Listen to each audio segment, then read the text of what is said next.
하나님이 기뻐하시는 예배를 위해 예배 시간 10분 전에 도착하기.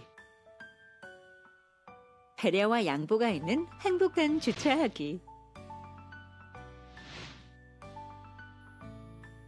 휴대폰은 예배 시작 전에 끄거나 무음으로 변경하기. 생수를 제외한 음식과 음료를 가져오지 않기. 새로 오셔서 등록을 원하시는 분들은 본당 입구 안내위원에게 말씀해 주시면 등록을 돕도록 하겠습니다. 작은 실천으로 우리 함께 은혜롭고 온전한 예배를 만들어가요.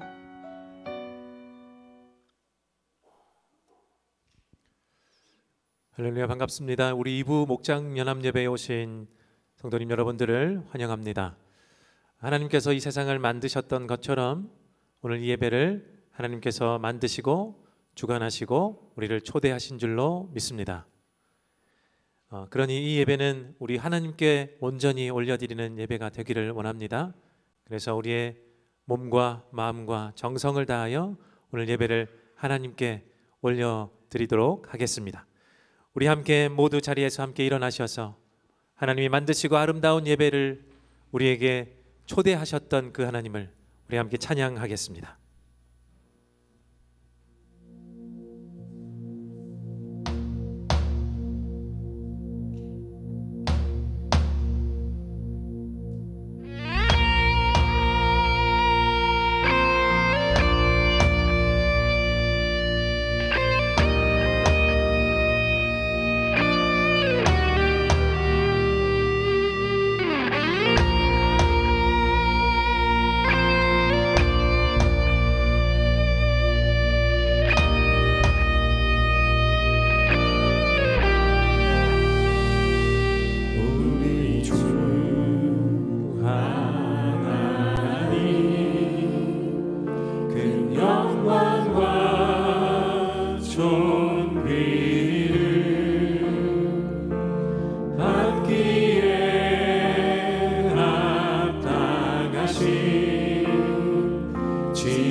사도신경을 교독하심으로 우리의 신앙을 하나님 앞에 고백하겠습니다.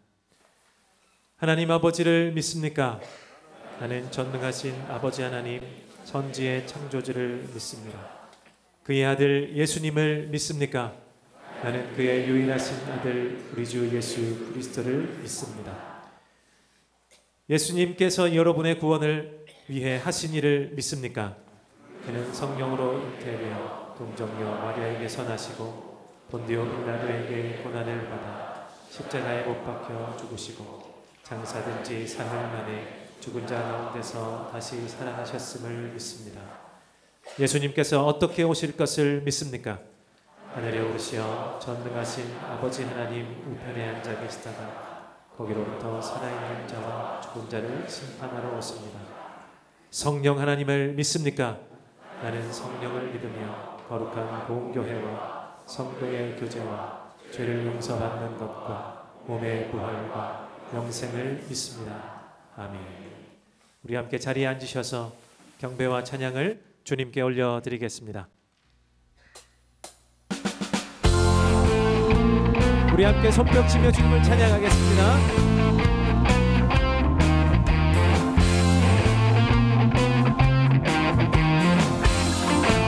아멘. 내가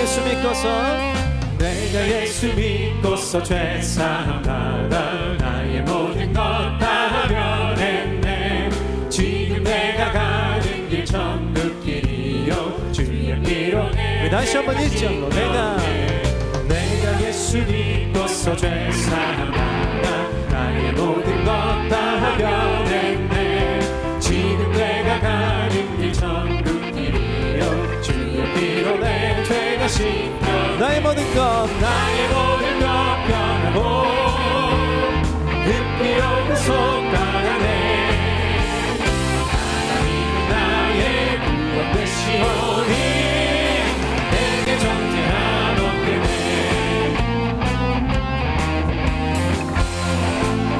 주님을 찬양합니다. 주님 밝은 빛 되사 어둠을 치니 나의 모든 것 다 변했네.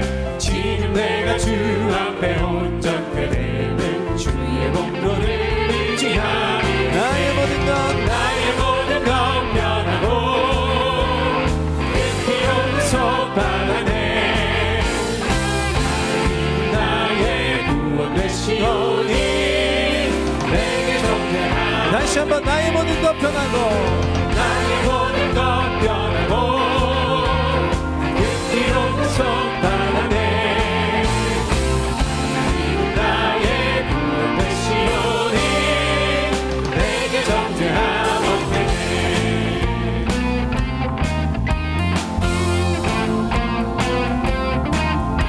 우리 다시 한번 힘차게 손뼉치며 우리 3절 찬양합니다. 내게 성령 임하고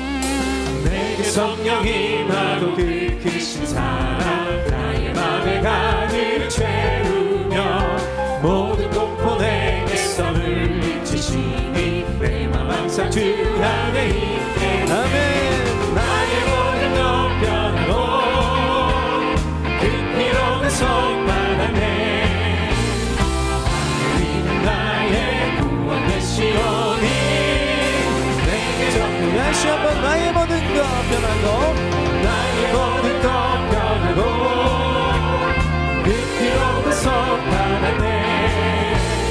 하나님은 나의 구원 되시오니. 우리 마지막으로 다시 한번 찬양합니다. 나의 모든 것 변하고 그 피로 구속받았네.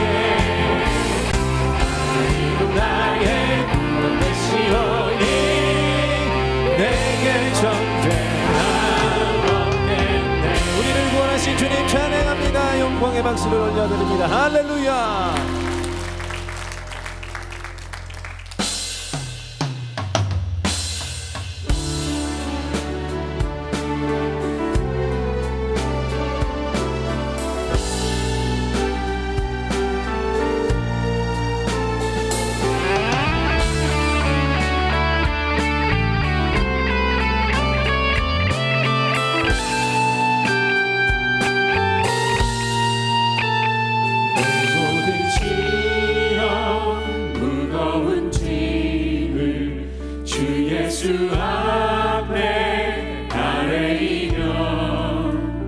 근심에 쌓인 날 돌아보사 내 근심 모든 아멘. 내 모든 괴로움 닥치는 환난 내 모든 괴로움 닥치는 환난 주 예수 앞에 아뢰이며 주께서 친히 날 구해 주사 넓으신 사랑 아멘. 무거운 짐을 나 홀로 지고 넘기다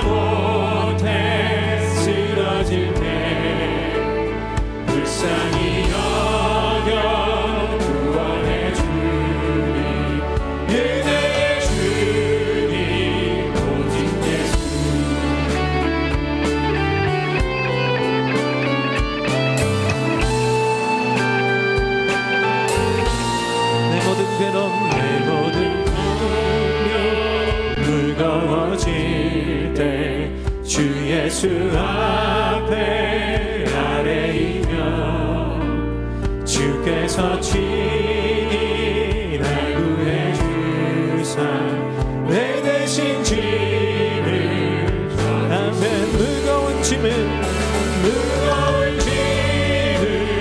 나홀로 지고 견디다 못해 쓰러질 때 불쌍히 여겨 구원해 주니 은혜의 주님 아멘. 무거운 짐을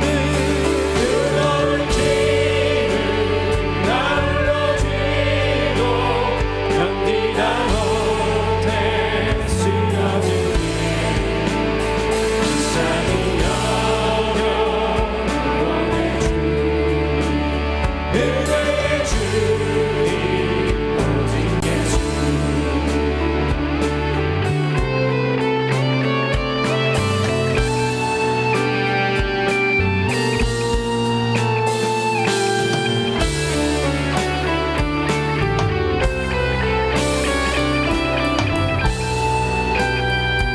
주님 찬양합니다. 마음의 시험 무서운 죄를 주 예수 앞에 아래이며 예수는 나의 능력이 되사 세상을 이길 아멘. 주님 무거운 짐을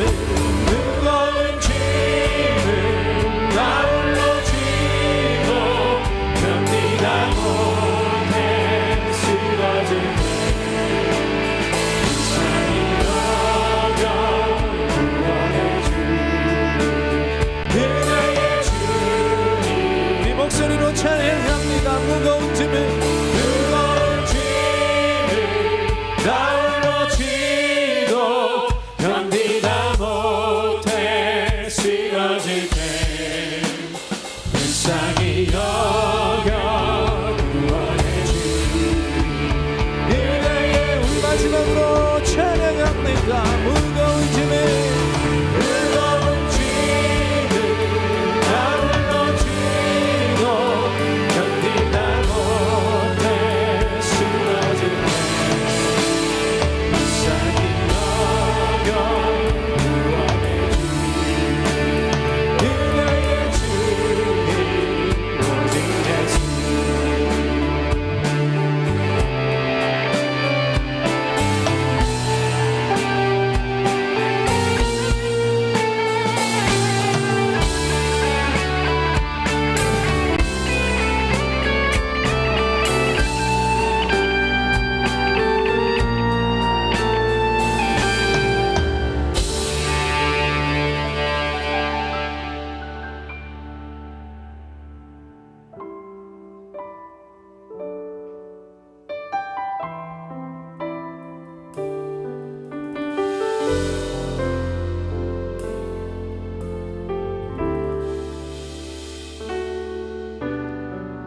이 세상 가장 아름다운 순종의 눈물 온 세상 다시 빛나게 한 생명의 눈물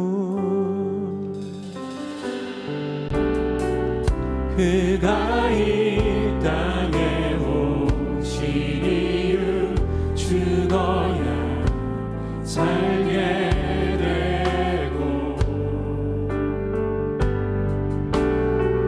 져야만 승리하는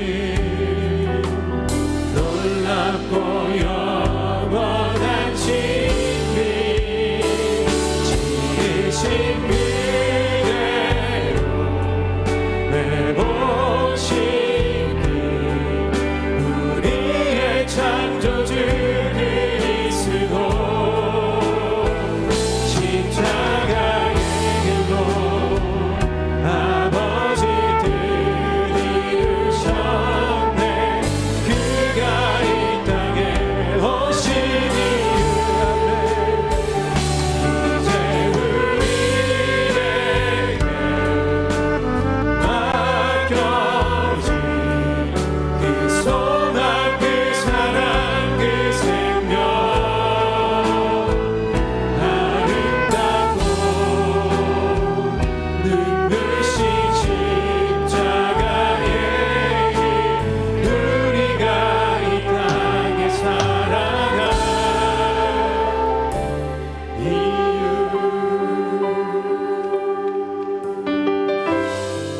그가 이 땅에 오신 이유, 그가 이 땅에 오신 이유, 죽어야 살게 되고 져야만 승리하는 놀랍고 영원한 신비, 지으신 그대 회복시키 우리의 창조주 그리스도 십자가에 죽어 아버지 들으셨네. 그가 이 땅에 오신 이유, 이제 우리에게 맡겨진 그 소망, 그 사랑, 그 생명, 아름답고 눈부신 십자가의 길, 우리가 이 땅에 살아가 지으신 그대로 지으신 그대 회복시 우리의 창조주 그리스도 십자가에 죽어 아버지 들으셨네. 그가 이 땅에 오신 이유, 이제 우리에게 맡겨진 그 소망, 그 사랑, 그 생명, 아름답고 눈부신 십자가의 길, 우리가 이 땅에 살아가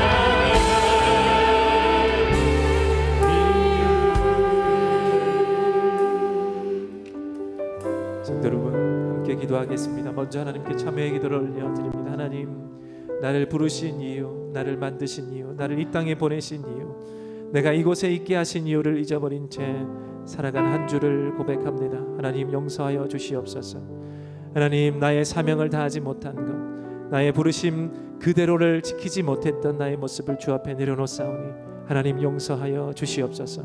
하나님, 그리고 감사하는 것은 그래도 이 예배 가운데 우리를 초대하셔서 말씀 가운데 있게 하시니 감사하고, 이 가운데 내가 다시금 회복되어서 받은 소명대로 다른 한 주간은 살아갈 수 있도록 하나님 도와주시옵소서. 우리 함께 합심하여 기도하겠습니다. 하나님, 나의 한 주간의 삶을 돌아보니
하나님은 무질서의 하나님이 아니시오 오직 화평의 하나님이시라. 주님, 코로나 팬데믹만 지나면, 또 이 나라의 이런저런 어려움만 지나면 평안을 찾을 줄 알았습니다. 하지만 보편적 상식과 지식마저 벗어나는 매번 더 놀라운 일들과 두렵고 슬픈 사건들은 순식간에 일어나고 네 편 내 편의 진영주의는 끝없이 되돌이표를 반복하고 있습니다. 지난 한 주간 쉼없이 열심히 행한 일들, 목 쉬도록 흥분하며 나는 맞고 너는 틀리다고 외친 수많은 말들이 하나님 나라와 무관하게 그저 내 욕심, 내 뜻이진 않았을까? 오늘 이 자리에 나와 엎드려 떨며 고백하고 회개합니다.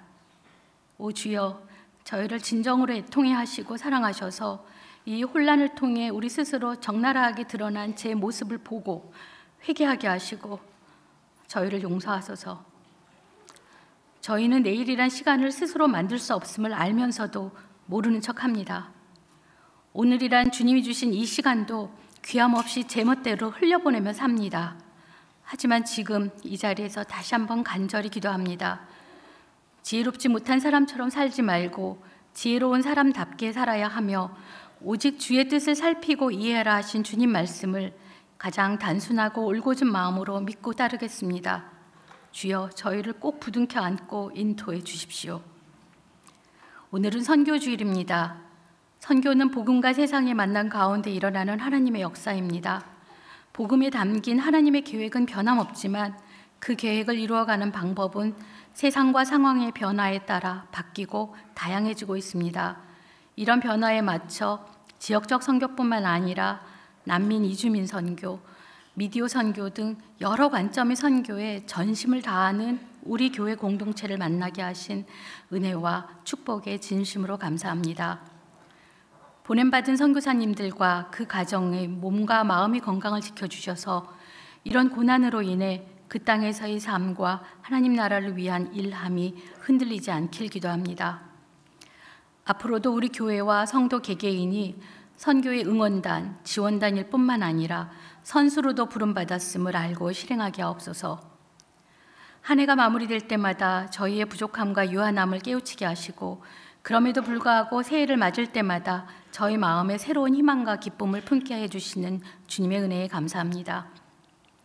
주님께서는 성도들 각자에 맞게 직분을 주셔 세우시고 준비시켜서 봉사의 일을 하게 하고 이는 그리스도의 몸을 세우게 하려고 하는 것이라 하셨습니다. 이제 새해에는 우리의 심령을 새롭게 하시고 하나님이 주신 직분에 따라 머리이신 그리스도께 속한 채로 몸의 각 마디처럼 교회 공동체와 각 목장들이 연결되고 결합되어 각 지체가 그 맡은 분량대로 활동함에 따라 몸이 자라나며 사랑 안에서 건설되는 이 땅에서의 하나님 나라를 이루게 하옵소서. 지금 저희들 중에는 당장의 삶의 형편이 너무나 어렵거나 건강을 잃어 바닥까지 지치고 낙심해 있는 이들이 있습니다. 살고자 길을 쓰고 있는 저희를 깊은 사랑으로 위로하여 주시고 부르짖는 기도를 들으시고 불같은 기적으로 응답해 주십시오. 어떤 어려움에서도 이미 일어난 큰일과 받은 은혜를 기억하고 다시 맞이할 더 놀랍고 대단한 일에 대한 기대로 인해 그 누구도 꺼뜨릴 수 없는 희망이 있음을 믿고 확신하게 하소서. 주님이 주시는 이 은혜로 평안하고 담대하게 이겨내게 하시고 더욱더 바라기는 이 어려운 때 주님의 사랑을 주위에 전하는 놀라운 기적이 일어나길 소망합니다. 윤만선 목사님께서 지난 주일부터 지속적으로 전하시는 사도행전의 한 구절 한 구절이 글자가 아닌 역동적인 움직임으로 옛 역사가 아닌 살아있는 앞으로의 나의 역사가 되게 큰 울림으로 외쳐지게 하옵소서. 모든 사람을 예수 그리스도의 제자로 삼기 위해 존재하는 저희 은혜 샘물교회가 늘 건강하고 살아있는 교회로, 샘물학교가 자녀를 그리스도의 제자로 키우고자 진정으로 애쓰는 학교로 나아가며 부족함이 없도록 지켜주시옵소서. 오늘 이 예배를 준비한 모든 손길을 특별히 여기시고 힘들어 지침이 없게 도와주십시오. 이 모든 말씀 우리 주 예수 그리스도의 이름으로 기도드립니다. 아멘.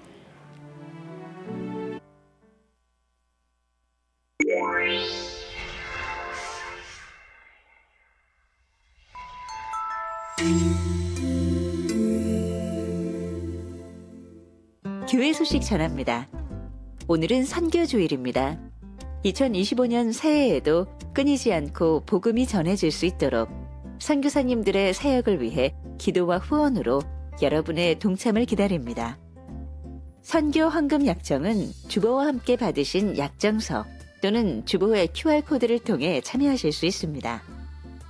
오늘 오후 4시 샘물관 식당에서 정회원 환영식이 열립니다. 작년 한 해 동안 생명의 삶을 수료하신 후 정회원이 되신 모든 분들은 꼭 참석을 부탁드립니다. 리더십 소개와 식사, 교제의 시간을 통해 은혜샘물교회를 더 깊이 아는 시간이 될 것입니다. 자녀와 함께 오실 수 있습니다. 예수 영접 모임 소식입니다. 예수 영접 모임은 복음의 확신이 필요한 사람들에게 믿음과 구원에 관한 복음을 전하는 모임입니다. 예수님을 구주로 영접하지 못한 분, 믿음의 확신이 없는 분, 세례를 앞둔 분, 교회에 새로 등록하신 분, 그리고 목장의 VIP에게 적극 추천합니다. 일시는 2월 22일 토요일 오후 4시이고 장소는 은혜관 5층 주양도서관입니다. 문의는 담당 평원지기에게 해주시기 바랍니다. 매일 성경과 함께하는 2025 큐티 세미나가 열립니다. 전 매일 성경 책임 편집자 박동진 목사님을 모시고 매일 성경으로 더 쉽고 알차게 큐티를 할 수 있는 시간이 될 것입니다. 큐티에 관심이 있는 성도님들은 누구나 참석하실 수 있으니 주보의 QR코드 또는 각 평원지기에게 신청해 주세요. 2024년까지 교회의 시무장로로 교회를 섬기신 김선태 장로, 김태희 장로, 김호연 장로, 박태성 장로님이 임기를 마치고 사역 장로로 섬김을 이어가십니다. 네 분에게 온 교회가 깊은 감사의 마음을 전합니다. 올해부터 은혜샘물교회 모든 성도님들과 함께 사역할 두 분의 목사님이 부임했습니다. 이창림 목사님은 작년 평원지기로, 이현우 목사님은 새벽이슬 청년 평원지기로 섬기게 됩니다. 여러분의 기도와 격려를 부탁드립니다. 기타 소식은 주보를 참조해 주시기 바랍니다.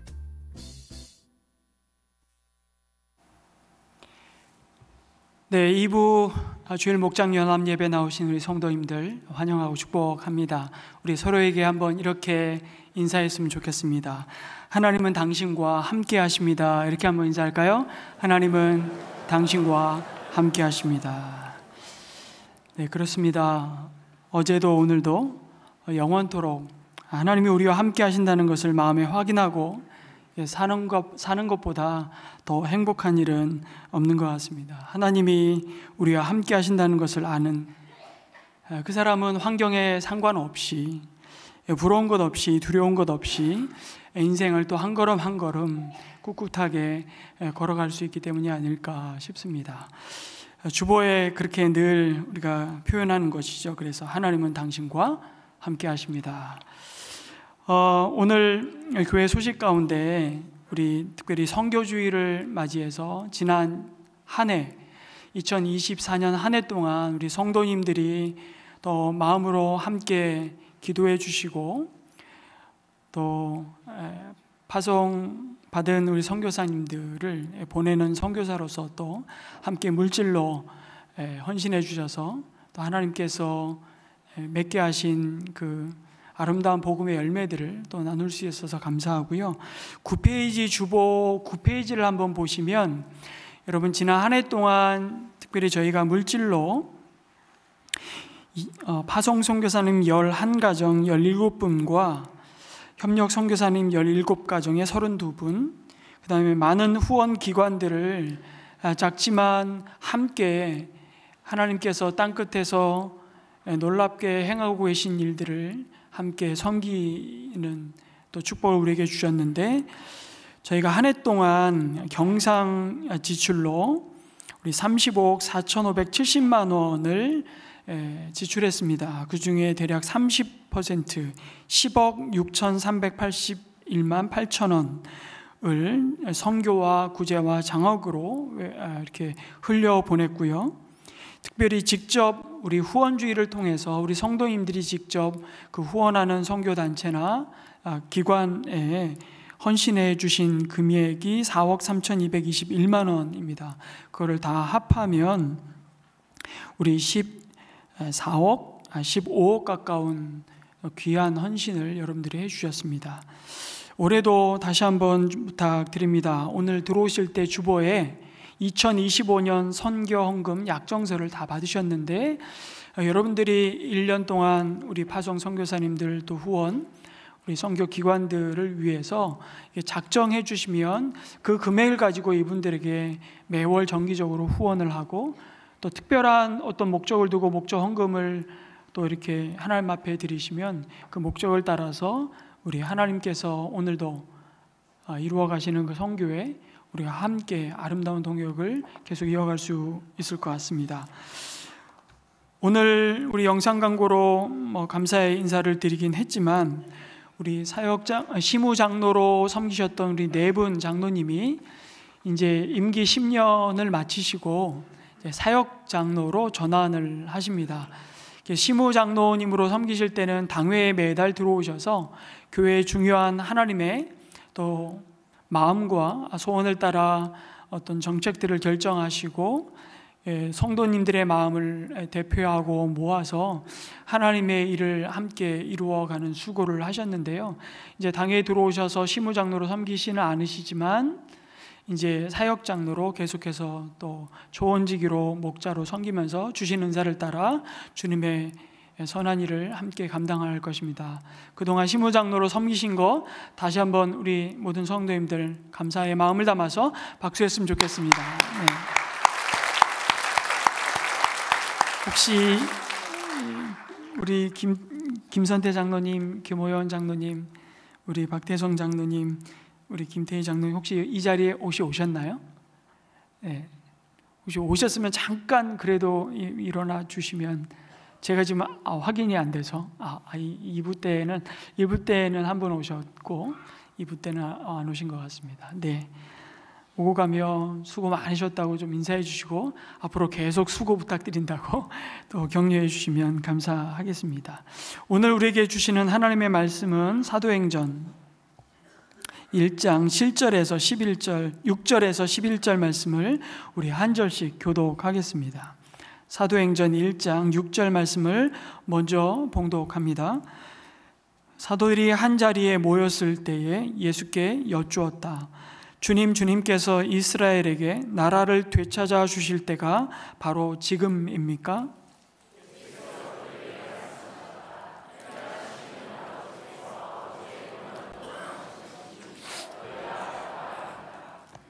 그러나 성령이 너희에게 내리시면 너희는 능력을 받고 예루살렘과 온 유대와 사마리아에서 그리고 마침내 땅끝에까지 이르러 내 증인이 될 것이다.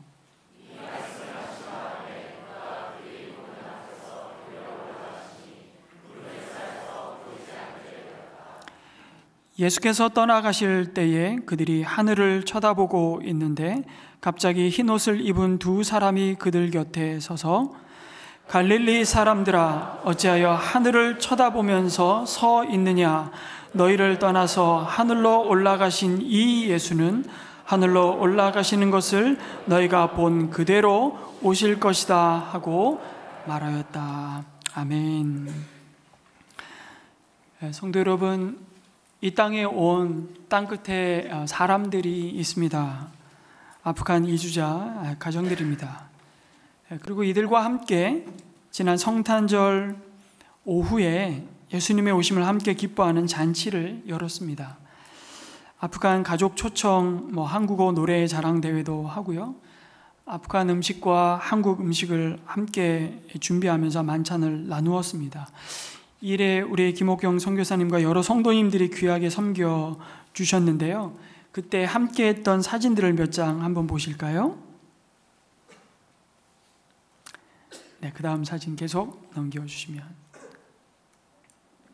네, 이렇게 게임도 같이 하고 나와서 소개도 하고 한국어 노래 자랑도 하고, 이렇게 시간들을 우리 자녀들과 함께 온 가족이 모여서 성탄절 오후에 심성민홀에서 이 모임을 가졌습니다.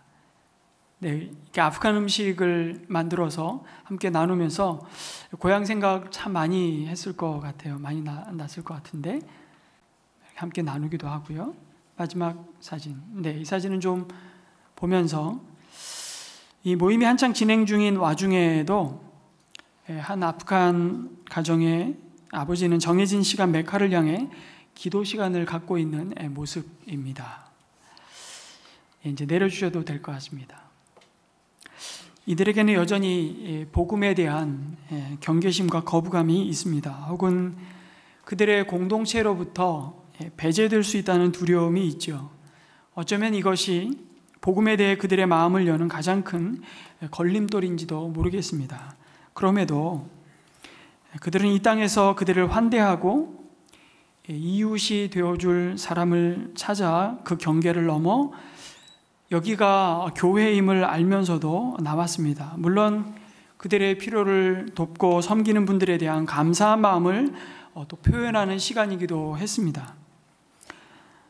그들 입장에서도 환대에 대해서 호의를 담아 참여했습니다. 그런데 좀 전 사진에 메카를 향해 알라에게 절을 하던 분의 딸이 이번에 대학을 입학했습니다. 학교 이야기를 들을 수밖에 없는데 이화여대를 입학했는데요. 또 한 번의 큰 경계를 넘어섰습니다. 대학을 입학한 것도 아주 큰 도전이었겠지만 잘 아시듯이 이화여대는 누가 뭐라 그래도 기독교 학교입니다. 대단히 의미 있는 사건이라는 생각을 하지 않을 수 없습니다. 우리가 받은 복음이 어떻게 경계를 넘어 어떻게 땅끝에까지 가고 있는지를 하나님은 드러내 보여주십니다. 어쩌면 겉으로 드러난 모습은 아무것도 달라진 것이 없어 보입니다. 마치 엘리야가 오랜 세월 비가 내리지 않는 메마른 광야에 그 광야 저 끝에 떠오른 한 점 구름을 보면서 주님의 약속을 기억하며 믿음으로 기도했던 것처럼 그렇게 우리는 그들이 이 땅에서 좀 더 안전하고 행복한 삶을 이어갈 뿐만 아니라 주님이 주시는 하나님 나라의 그 복음의 영광스러운 영생을 선물로 소유하게 되기를 우린 기도합니다. 여러분, 올해가 1885년 4월 5일 언더우드와 아펜젤러 선교사가 제물포항에 내린 것을 시작으로 본격적인 조선 선교가 시작된 지 140주년이 되는 해입니다. 우리가 정확하게 그렇게 복음의 씨앗이 이 조선 땅 영적 황무지와 같던 이 땅에 뿌려졌습니다. 그 씨앗이 싹이 트고 큰 거목이 되어 이제 풍성한 열매를 맺었습니다. 그 열매를 어떻게 할 수 있냐고요? 바로 이 예배 자리에 나오신 저와 여러분이 그 열매들입니다. 이제 한국교회는 그 사랑의 빚진 마음을 품고 미국 다음으로 열방에 가장 많은 선교사들을 파송하는 교회로 성장했습니다. 그럼에도 여전히 이 구원의 기쁜 소식인 이 복음은 수많은 장벽과 경계를 넘어가야만 하는 도전에 직면해 있습니다. 그럼에도 여러분, 이 사도행전을 통해서 우리에게 보여주시는 초대교회 공동체의 특징을 우리가 가만히 들여다보면 성령의 능력으로 그 경계를 하나하나 넘어가고 있는 모습을 우리에게 보여주십니다. 그걸 보여주시는 이유는 뭡니까? 우리도 여전히 그 복음이 넘어가야 할 경계들을 하나하나 넘어가고 있다는 사실을 잊지 말라고 이렇게 말씀하시는 것이죠. 그 경계를 넘어 복음이 땅끝까지 가야 하는 그 여정에 복음의 걸림돌이 되고 복음을 거부하고 심지어 대적하는 수많은 경계, 그 담이 될 수 있는 것은 단지 그냥 물리적인 거리, 나라와 민족과 인종의 경계만이 아니라는 사실을 오늘 말씀을 통해서 우리에게 보여주십니다. 여러분, 제자들이 넘어가야 할 첫 번째 경계가 뭐였습니까? 땅끝까지 이르러 내 증인이 될 것이다 라고 말씀하시는 그 부르심 앞에 그들을 가로막고 선 첫 번째 경계, 담이 뭐였을까요? 그것은 바로 교회로 부르심을 받은 제자 공동체 자신들이었습니다. 자신들. 그것은 그들이 바라던 꿈을 넘어서 주님이 원하시는 비전으로 움직이는 공동체가 되어야만 하는 것이었죠. 우리가 세워보겠다고 꿈꾸는 세상, 우리가 행복하다고 그리고 있는 가정, 우리 개인의 인생 설계도를 넘어서 하나님이 우리에게 주시고자 하는 하나님의 나라의 꿈을 이루어가는 자리로 나아가라고 말씀하십니다. 이스라엘의 나라가 회복되는 꿈을 넘어서 주님은 하나님의 나라가 온 땅에 임하기를 원하셨습니다. 그것을 위해 예수님은 부활하셔서 40일 동안 그가 살아나셨음을 제자들에게 여러 가지 증거로 드러내셨죠. 그리고 장차 부활의 증인으로 서야 할 제자들에게 마지막 당부와 함께 레슨을 하셨습니다. 그 특별 수업의 내용이 뭡니까? 하나님 나라에 관한 일들을 말씀하셨다고 기록하고 있습니다. 예수님은 초지일관, 당신이 사람의 몸을 입고 이 땅에 오신 목적, 아버지께서 나를 땅끝에 보내신 이유가 뭔지를 다시 거듭 말씀하고 있는 겁니다. 그것이 뭘까요? 그것은 하나님의 다스리심을 거부한 이 세상을 이처럼 사랑하셔서 독생자를 주셨다는 사실, 그리고 그를 믿는 자마다 멸망치 않고 영생을 얻게 하시려고 나는 이 땅에 왔다고, 그 사실, 그 하나님의 나라에 관한 이야기를 다시 제자들에게 들려주고 있는 것이죠. 여러분, 영생을 얻게 하시려고 주님이 이 땅에 오셨습니다. 그 영생이 뭡니까? 영생을 얻는 것, 그 영생을 누리는 것, 그것이 바로 하나님 나라의 삶인데요. 그 영생이 도대체 뭐냐고요? 그 영생을 풀어서 정의하라면 그냥 영원히 사는 것, 영원히 죽지 않는 것, 이렇게 말할 수 있겠지만 그보다는 그 단어가 갖고 있는 본래의 의미는 이런 의미를 갖고 있습니다. 오는 세상의 삶, 이거 영생입니다. 어려운 말이죠. 우리에게 지금 오고 있는 세상의 삶이라는 뜻이에요. 원래 영생이라는 단어가 갖고 있는 의미가. 오는 세상이 어떤 세상이죠? 앞으로 마주할 세상이 어떤 세상입니까? 바로 하나님의 나라입니다. 그 하나님이 다스리는 그 나라를 주시기 위해 주님은 이 땅에 오셨고, 그 하나님의 통치를 거부하는 죄와 그 죄가 가져온 사망을 이기시고 부활하심으로 주님의 나라가 너희 가운데 임했다고 말씀하십니다. 그리고 그 하나님의 나라가 모든 경계를 넘어 온 땅에 임하기를 지금도 여전히 소원하시고 계시다고 말씀합니다. 그런데 제자들이 그 하나님의 나라에 관한 가르침을 마지막으로 레슨을 받고 있는데 부활하신 예수님께 마지막 질문을 그들도 던집니다. 그런데 주님께서 이스라엘에게 나라를 되찾아 주실 때가 바로 지금입니까? 처음부터 마지막까지 하나님 나라에 관해 말씀하시고 가르치셨지만 그들도 초지일관, 이스라엘 민족이 그래서 이제 식민지에서 해방이 되고 드디어 나라를 되찾을 때가 됐다는 겁니까? 이렇게 묻는 거예요. 도통 말귀를 못 알아듣는 제자들을 보면서 주님 속이 새까맣게 타들어 가셨겠지만 꾸짖지 않으셨습니다. 그 때와 그 시기는 아버지만 아시고 너희의 알 바가 아니다. 그것은 전적인 하나님의 주권 가운데 있는 것이다. 심지어 십자가를 지시기 전에도 이 사실을 제자들에게 가르치셨죠. 아버지만 아신다고, 나도 모른다고.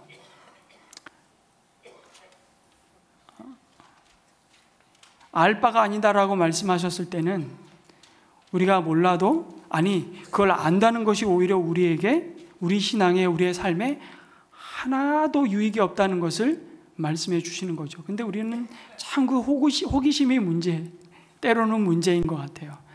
그래서 주님이 언제 오신다는 그 사실을, 시와 때를 끊임없이 많은 사람들이 말하죠. 2000년 교회 역사 가운데 거듭거듭 나타나서 하나님이 이미 부르시고 보내신 땅끝에서 우리는 도망가 산으로, 흰옷 입고 들로, 교회로 모여드는 아주 안타까운 역사, 교회의 역사를 굉장히 많이 경험했습니다. 너희의 알 바가 아니다. 그런데 너희는 아버지께서 너희에게 주시겠다고 약속하신 성령을 기다리라고 당부하십니다. 그런데 이 모든 말씀을 말씀드린 대로 이미 십자가를 지시기 전에도 복음서에 보면 그대로 다 제자들에게 말씀해 주셨습니다. 그런데 제자들은 주님께 여쭙는 것이죠. 여기 여쭈었다라는 동사가 헬라어로 미완료 시제인데요. 무슨 말씀을 드리고 싶은 거냐면 한 번 한 사람이 한 제자가 묻고 끝난 것이 아니라 계속 그 질문을 예수님이 나타나실 때마다 여러 제자들이 돌아가면서 예수님께 질문을 던졌다는 의미입니다. 아주 집요하죠. 제자들도 한 고집이 있습니다. 이거 알아야 되겠다는 거예요. 제자들은 이스라엘 나라가 로마의 압제로부터 해방되고 다윗 왕조의 영광스러운 부활이 곧 하나님의 나라가 임하는 것이라고 생각했습니다. 왜요? 자신들만 이 하나님의 백성이니까요. 유대인들은 단 한 번도 민족과 인종의 경계를 넘어 유대인이 아닌 다른 어떤 민족도 하나님이 자신의 백성 삼으실 것이라고는 생각을 해본 적이 없습니다. 우리만이 선민입니다. 누가복음 19장 11절이 그것을 드러내죠. 누가복음 19장 11절에 이렇게 말씀합니다. PPT를 띄워 주시겠습니까? 그들이 이 말씀을 듣고 있을 때 예수께서 덧붙여서 비유를 하나 말씀하셨다. 이 비유를 드신 것은 예수께서 예루살렘에 가까이 이르신 데다가 사람들이 하나님의 나라가 당장에 나타날 줄로 생각하고 있었기 때문이다. 십자가를 이제 코앞에 두고 예루살렘으로 올라가시며 이제 그들은 이스라엘의 메시아 제2의 다윗이 와서 그 이스라엘을 해방할 것이라고 지금 기대하고 있는 거죠. 제자들의 생각도 다르지 않았습니다. 그들이 생각한 하나님의 나라는 예수님이 이제 예루살렘에 올라가셔서 모든 불의한 세상을 뒤집고 로마의 압제를 끝내고 그의 권능으로 다윗의 왕조를 재건하는 정치적 메시아의 모습을 고대하고 있는 겁니다. 빗나가도 한참 빗나간 것이죠. 여러분, 그들의 조상 아브라함을 부르시고 그에게 주신 약속조차도 그들은 믿지 않았던 겁니다. 결과적으로 머리로는 알았지만 마음으로는 내키지도 않았고 믿지 않았던 것입니다. 아브라함에게 주신 약속이 뭡니까? 내가 너로 큰 민족이 되게 하고 너에게 복을 주어서 내 이름을 창대케 하겠다. 그러면서 주신 약속이 너는 복의 근원이 될 것이라. 땅에 사는 모든 민족이 너로 말미암아 복을 받을 것이라고 약속하셨습니다. 중요합니다. 땅의 모든 민족이 너로 말미암아 하나님의 나라의 백성이 될 것이다 라는 약속이죠. 그 약속을 예수님이 이루셨습니다. 그리고 예수님을 통해서 다시 시간 속으로 들어오신 하나님의 나라가 이제 제자들을 통해서 저와 여러분을 통해서 그 하나님의 나라가 의와 평강과 희락으로 우리 가운데 임했음을, 실현됐음을 주님이 가르쳐주고 있는 것이죠.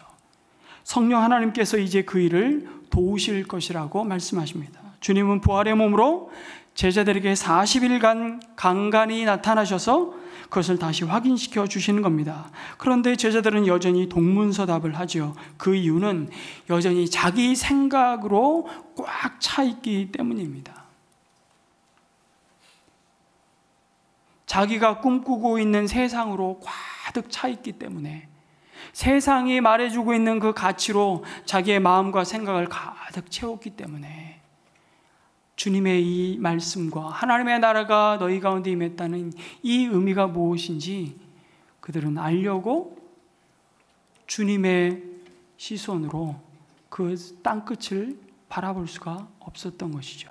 똑같은 말씀을 이 자리에 이 시간 하나님으로부터 우리가 듣고 받는데도 어떤 성도님들은 여전히 내 생각 그것이 너무 가득해서 하나님의 말씀을, 하나님의 초대를 진짜 나에게 주신 하나님의 소원으로 받지 못하는 걸 우린 종종 경험합니다.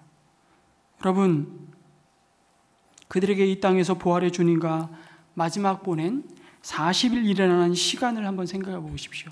그 시간은 결국 자기 힘으로 하나님 나라를 이룰 수 있는 기간이 아니라 그들이 하나님 나라 안으로 초대되었음을 감사하며 감격하며 그 주님의 나라로 들어와야 할 열방을 바라봐야 할 시간이었던 것입니다. 우리들에게도 어쩌면 동일하게 이 40일이 상징하는 그 시간이 반드시 필요합니다. 우리의 꿈과 우리가 세워놓은 인생의 계획을 때로는 내려놓고 그보다 더 영광스러운 주님의 계획을, 우리를 향한 주님의 소원을 우리 마음속에 품게 하시는 그 시간이 우리에게도 필요한 것이죠. 주님이 우리 속에 품게 하신 가장 복되고 영원한 하나님 나라의 꿈을 품는 시간 말이에요. 어쩌면 그 시간은 전화위복의 시간인지도 모릅니다. 우리의 꿈이 무산되고 주님의 꿈이 이루어지는 광야의 시간일 것입니다. 예수님이 부활하신 다음에 여러분 매일 제자들과 함께 거하셨죠? 대답이 없으세요. 예수님이 부활하시고 40일 동안 제자들과 매일 함께 하셨죠?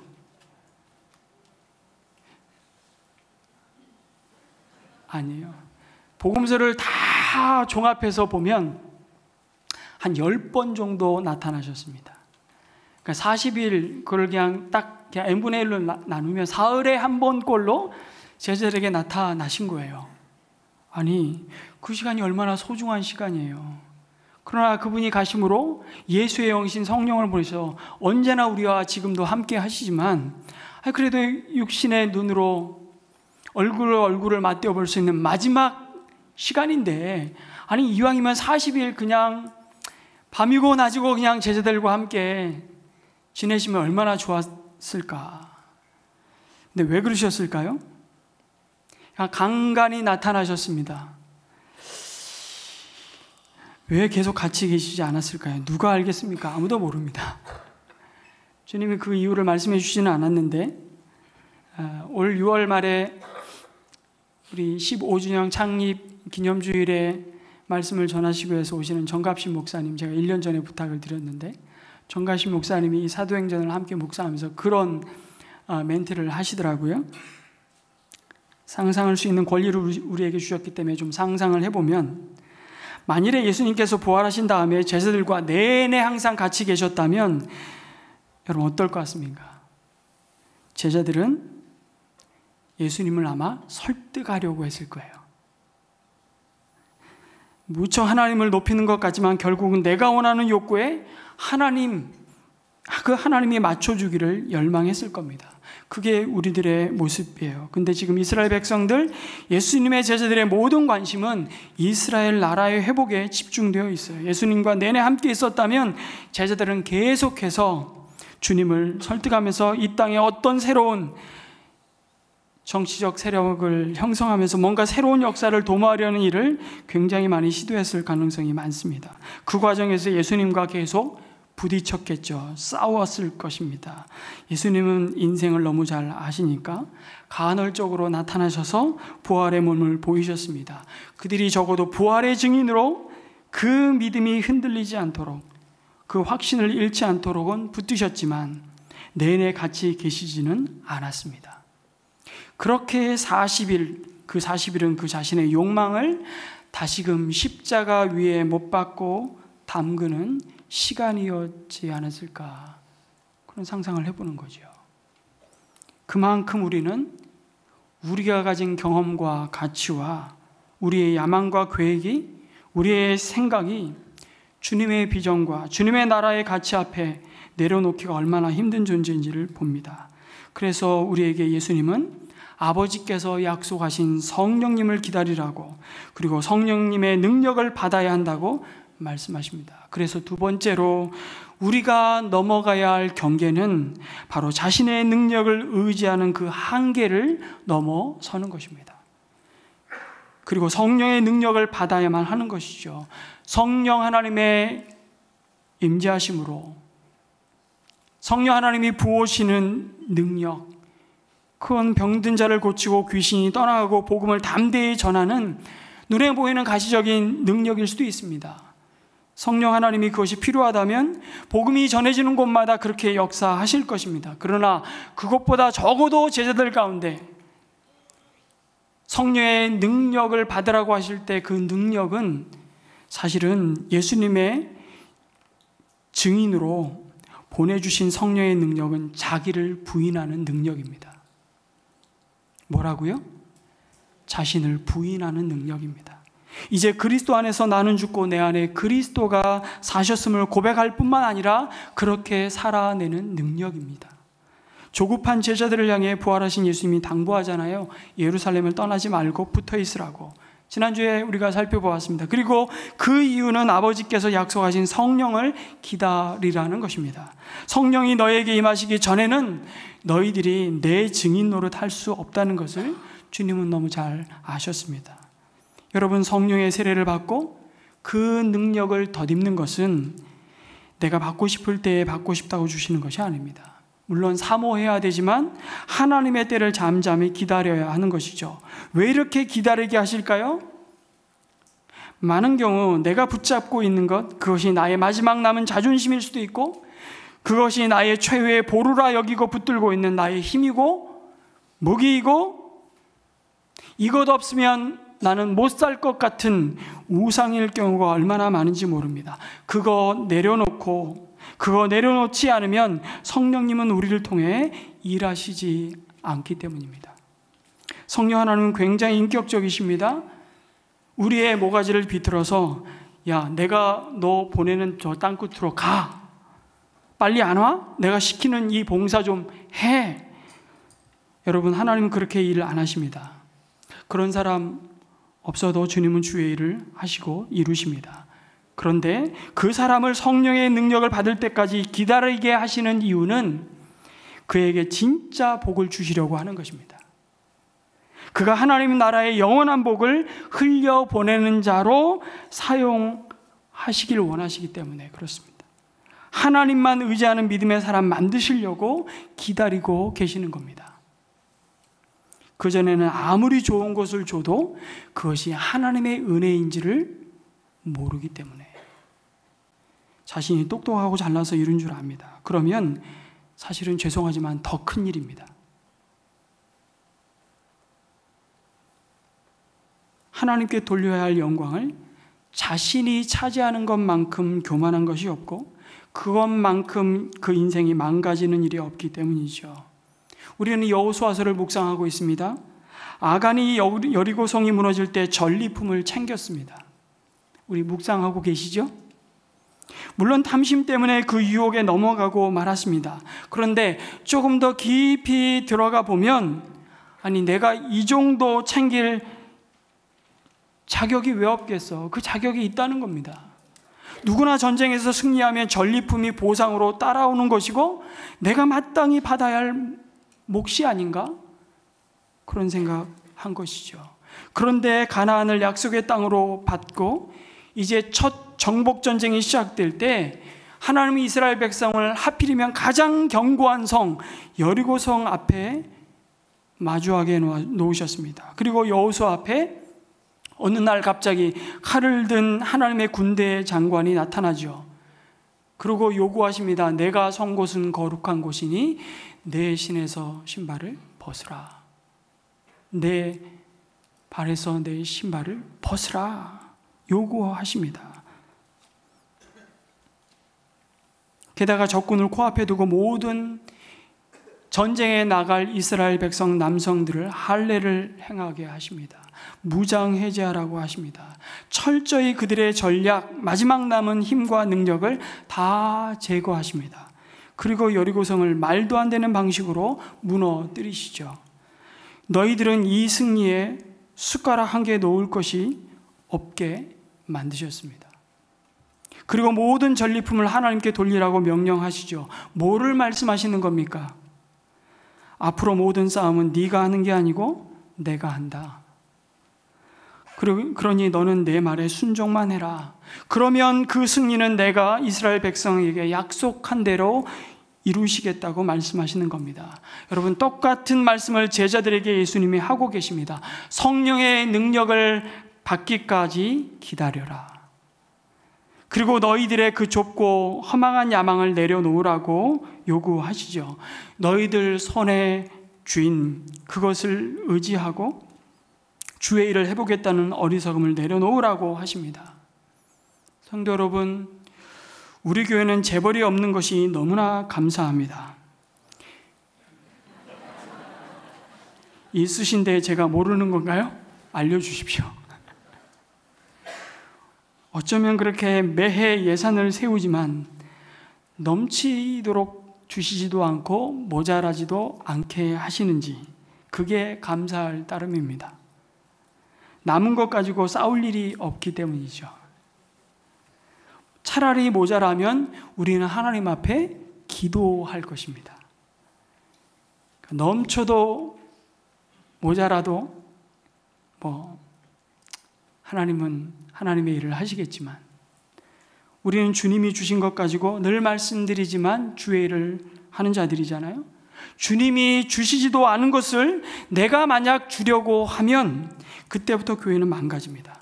왜 그런지 아세요? 반드시 주님이 하신 일을 그 무엇이 했다고, 그 누가 했다고 분명히 말할 것이기 때문입니다. 교회가 세상의 힘을 빌어서 이 복음을 전해보겠다고 나서는 순간 교회는 변질됩니다. 우리 교회에 좀 영향력 있는 사람이 좀 다니면 복음 전도하는 데 도움이 될 것 같은데, 어느 교회는 보니까 예배 시간마다 목사님이, 그분이 스타긴 스타세요. 전 국민이 다 아는 스타니까 그 스타를 맨날 언급을 하세요. 그럴 때마다 속이 상해서 저는 그러다가 그 스타가 망가지고 무너지면 어떡할 건데요. 그래서 제가 연예인들 간증 집회 이런 거 잘 안 하는 이유가 바로 거기에 있습니다. 성령의 능력을 덧입지 않으면 우리는 하나님 나라가 아니라 여전히 자신의 나라를 일구기에 바쁩니다. 그런데 이전보다 더 나쁜 방식으로 자신의 왕국을 세웁니다. 왜 그러냐면 이제는 하나님의 뜻을 구하며 하나님 나라를 위해 일한다고 하는데, 그것은 하나님을 이용해서 하나님의 이름으로 자신의 욕망을 이루려 하기 때문에 정말 더 위험한 것입니다. 여러분, 예수님을 3년 동안 따라다녔던 가룟 유다의 모습이 그랬습니다. 아마 예수님의 제자 중에 세상적인 실력으로 따지면 가룟 유다가 제일 똑똑하고 능력이 있었을 겁니다.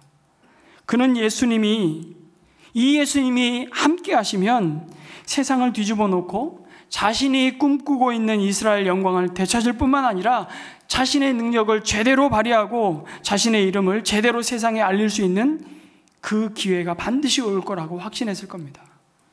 그런데 예수님과 함께 보내는 시간이 점점 길어질수록 주님이 자꾸 딴소리를 하는 겁니다.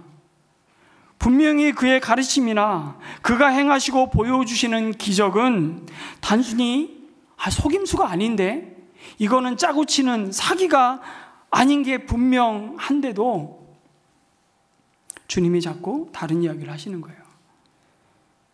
그런데 그 능력을 가지고 왜 저러지 하다가 결국 예수님의 그 확고한 자신이 가야 할 십자가의 길을 말씀하실 때 십자가를 지시겠다고 고집 피우자 결국 가룟 유다는 자기 갈 길을 갔습니다.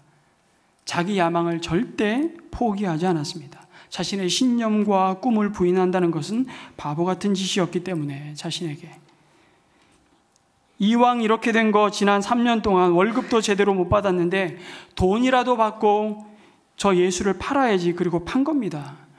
얼마나 못돼, 여기는 이런 용어를 써야 돼요. 얼마나 못돼 처먹었습니까? 여러분, 그런데 그 유다를 향해 주의 일을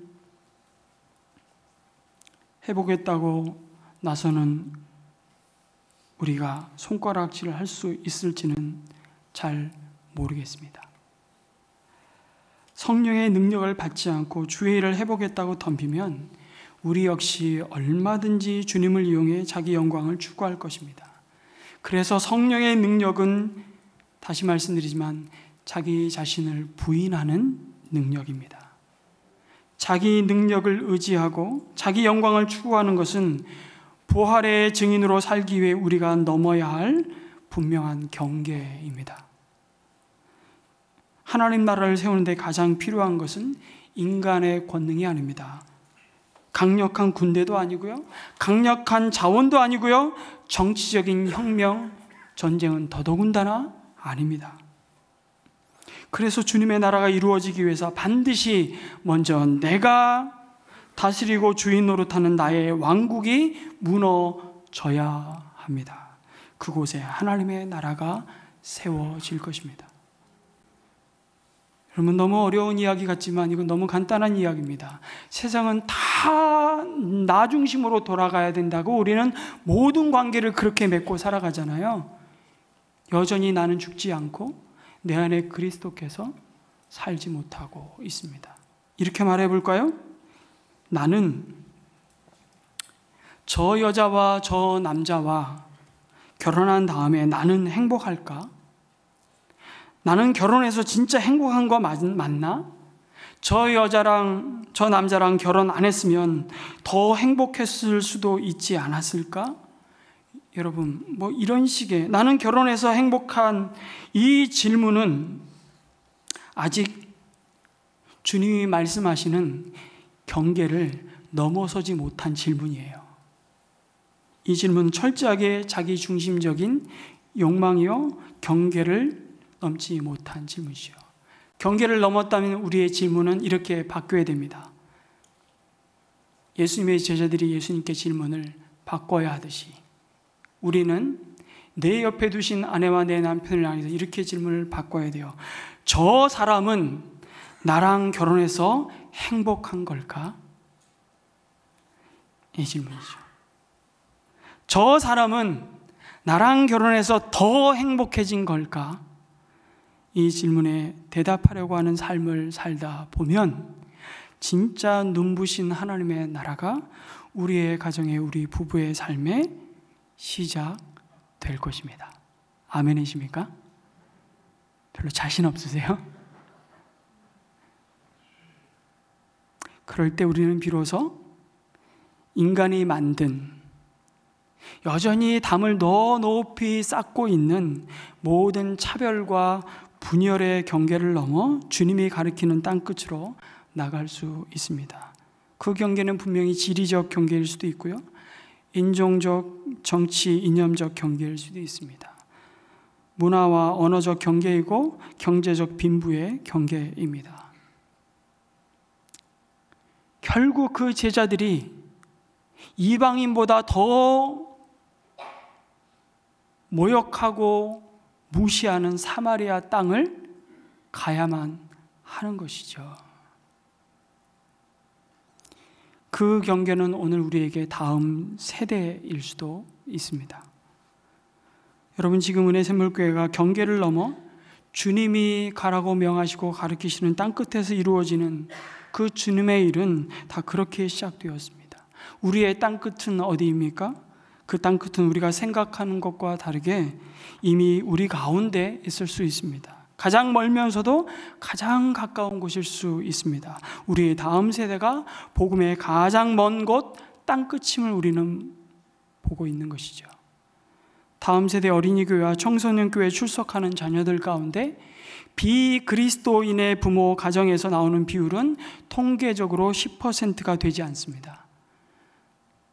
한국교회 통계를 낸 겁니다. 목회 연구 데이터 연구소에서 넘버즈라는 데서 통계를 냈더니 그렇습니다. 우리 교회 역시 다르지 않을 거라 저는 생각합니다. 무슨 얘기입니까? 그래서 한국교회가 이제 후기 기독교 사회로 진입했다는 의미이고, 복음의 유산이 부모 세대의 신앙 전수를 통해서 지금 이루어지고 있다는 사실입니다. 이런 점에서 우리의 다음 세대를 향한 믿음의 부모 세대는 믿음의 모판이죠. 동시에 그들은 우리가 먼저 받은 복음의 땅끝입니다. 그들은 보고 배운 대로 잘할 것입니다. 그런데 안타까운 것은 고등학교 졸업함과 동시에 90%의 자녀들이 교회를 떠난다는 통계를 우리는 받아든 것입니다. 제가 1년 동안 참 많은 전국의 교회들을 돌아다니면서 보게 된 공통점이 있습니다. 모든 교회를 가보니까 모든 교회가, 그러지 않은 교회가 제 기억엔 별로 없었던 것 같아요. 거의 대부분의 교회가 다음 세대 부흥을 위해 기도하고 있었다는 사실입니다. 그리고 그거는 그 교회의 비전 스테이트먼트에 딱 못이 박혀 있는 교회가 대부분이었습니다. 다 다음 세대를 위해 기도하더라고요. 그런데 그 다음 세대를 위해서 무엇을 준비하고 지금 무엇을 헌신하고 있습니까? 라는 질문 앞에 바로 우리는 이렇게 주님 앞에 헌신했습니다라고 답을 내놓는 교회가 별로 많지 않았다는 것이 또한 공통점입니다. 다들 뭘 해야 될지 모르겠다라고 말씀하십니다. 왜 기독교 학교를 굳이 해야 합니까? 세대의 담을 넘어서 복음이 전해져야 할 부르심에 순종하기 위해 그 길을 따라가다 보니 우리는 기독교 학교를 세웠습니다. 아니, 우리가 아니라 주님이 그렇게 세우셨죠. 우리 다음 세대가 어느덧 주님이 바라보시는 땅끝임을 보게 됩니다. 굳이 왜 그런지 설명하지 않아도 한국교회는 눈으로 그 사실을 확인하고 있죠. 그 넘버스에서 조사한 전도와 선교에 대한 관심도에서 이거는 우리 공동체 안에 있는 10대, 20대를 향해서 조사한 내용입니다. 선교와 전도에 대한 관심도가 10대, 20대가 가장 낮은 수치를 나타냈습니다. 10대, 20대는 이것이 나에게 도움이 되나? 이익이 되나? 더 정말 좀 리얼하게 얘기하면 이게 내 인생에 도움이 되나? 돈이 되나? 놀랍게도 10대, 20대 아이들은 벌써 그거를 계산하고 있는 것이죠. 선교 한국을 열어도 대학 청년들이 이제 더 이상 모이지 않습니다.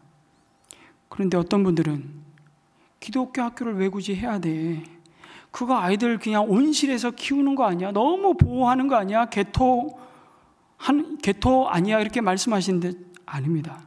온실이 아니라 오히려 2마리 토끼를 잡아야 하는 곳이죠. 아이들이 그런 얘기합니다. 아빠, 일반 학교 가면 그냥 공부만 하면 되는데 이 학교에서는 뭐 이렇게 하는 게 맞냐고 투덜투덜 됩니다. 그런데 대학 가면 이 아이들의 삶이 빛을 발합니다. 강한 그리스도의 군사로 그리스도께 속한 자녀라는 그 소속이 분명한 자녀들로 자신들에게 예수 그리스도를 빼면 정말 빈 껍데기인 인생임을 배움으로 삶으로 고백하는 자들로 세워지는 것이죠. 그래서 어찌 보면 강한 영적인 훈련소입니다. 그래야 세상을 감당치 못하는 자들이 아니라 세상이 감당치 못할, 세상이 그들을 담아낼 수 없는 그릇들로 세상을 복음으로 변화시키는 자들로 쓰임 받는 것입니다. Why not change the world? 왜 세상을 바꿀 수 없습니까? 공부해서 남주자. 그래서 그들은 치열하게 사실은 진짜 공부를 대학 가서 하기 시작한 그 열매들을 우리는 수없이 확인하고 보고 있습니다. 여러분, 말씀을 이렇게 맺고 싶습니다. 우리 모두는 한 사람도 예외 없이 예수님의 증인으로 부름받았습니다. 아멘이십니까? 진짜 아멘이십니까? 네. 그리고 부활의 증인들이 넘어야 할 경계가 다 있습니다. 당장 또 설이 다가오면 우리 집안 가족이 그 경계예요. 한번 교회에 나가보시면 어떻겠습니까? 그러면 너무 차가운 시선으로 너 그런 말 꺼낼 거면 오지 마. 그런 가정들이 아직도 여전히 있습니다. 뭐 어떤 경계들이 여러분 앞에 놓여 있는지 모르겠습니다. 또한 그것은 하나님의 나라의 뜻과 무관한 삶의 가치일 수도 있고 우리의 야망과 성공만을 추구하며 그것을 위해 여전히 하나님까지도 이용하려는 우리의 고집일 수 있습니다. 여전히 자신의 능력을 믿고 성령의 임재와 능력을 의지하지 않는 교만일 수 있습니다. 그리고 넘어서기를 주저하는 사회적인 편견과 차별과 분열의 장벽일 수 있습니다. 그 모든 경계를 넘어서 주님이 바라보시는, 부르시는 땅끝에서 주님의 증인으로 살게 하여 주옵소서. 이 기도를 이 시간 함께 드렸으면 좋겠습니다. 잠시 눈을 감으시고 오늘 이 말씀을 우리가 함께 다시 한번 잠잠히 묵상하시면서 우리가 받은 복음은 여러분 우리의 한계를 인정하게 만듭니다. 그 한계를 성령의 능력으로 극복하게 하십니다. 하나님의 나라인 교회는, 가정은 우리의 힘으로 세워지지 않습니다. 성령의 힘으로 세워집니다. 그 성령의 능력을 부어주시기를 사모하며 이 시간 함께 주님 앞에 우리의 삶을 올려드리겠습니다. 함께 기도합니다. 아버지,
사랑의 주님, 하늘에서 땅으로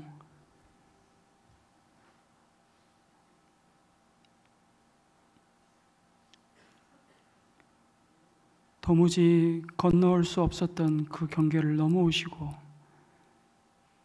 십자가를 통해서 하나님께 나아갈 수 없었던 그 경계를 허무셨던 주님을 다시 한번 바라봅니다.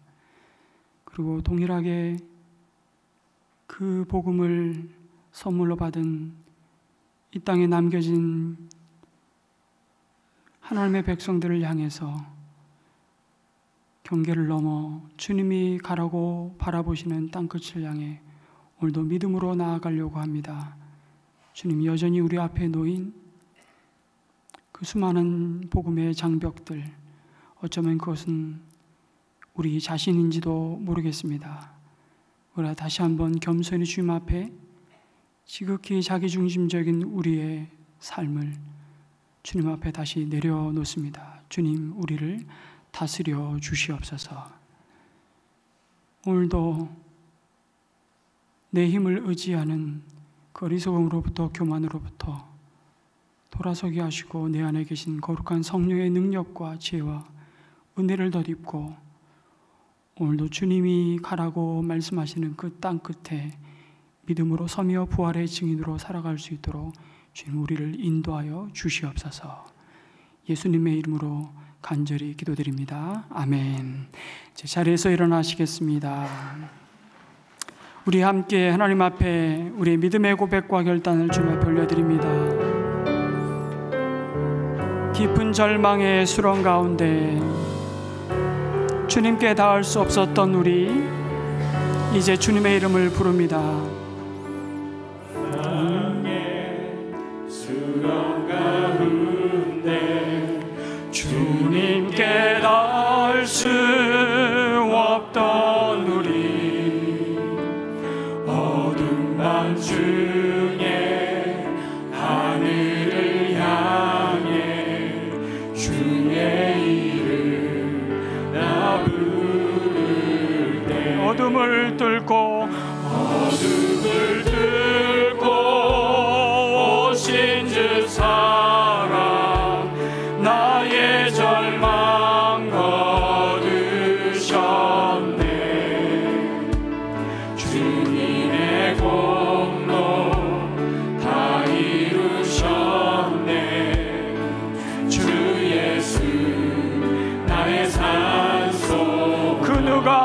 주의 자비를 다하라. 누가 주의 자비라 하라. 한없는 은혜 증명할까. 영광을 떠나 이 땅에 오신 죄가 되신 구주 예수. 주의 십자가 내게 말하네. 영원히 난 용납했네. 아름다우시와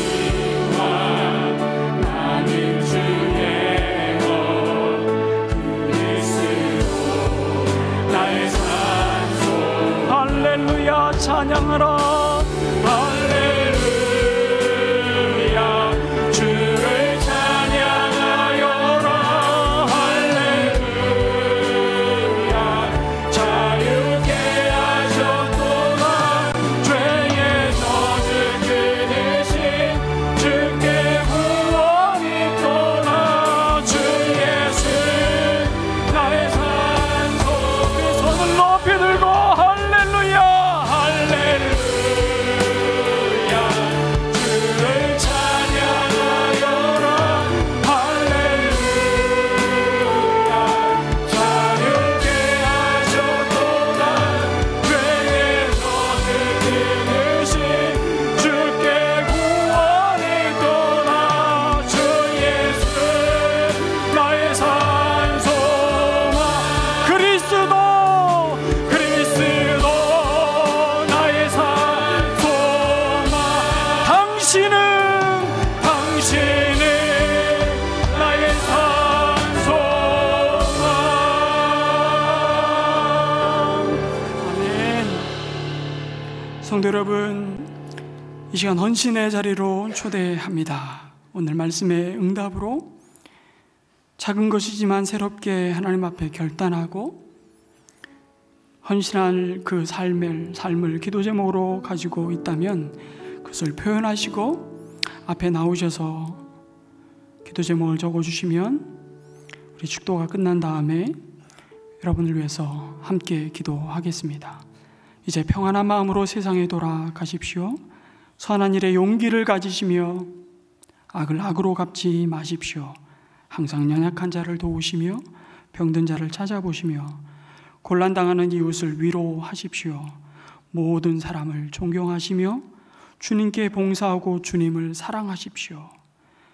모든 일을 믿음과 사랑으로 행하시며 어떤 일에도 소망을 포기하지 마십시오. 그리고 거룩하신 성령께 순종하여 기쁨과 감사의 생활을 해나가십시오. 우리 하나님 아버지는 여러분을 항상 도와주실 것입니다. 이제는 죄의 저주를 끊으시고 죽음에서 부활하신 우리 주 예수 그리스도의 크신 은혜와 하나님 아버지의 끝없는 사랑하심과 성령 하나님의 위로하심과 치유하심과 능력 베푸시는 은총이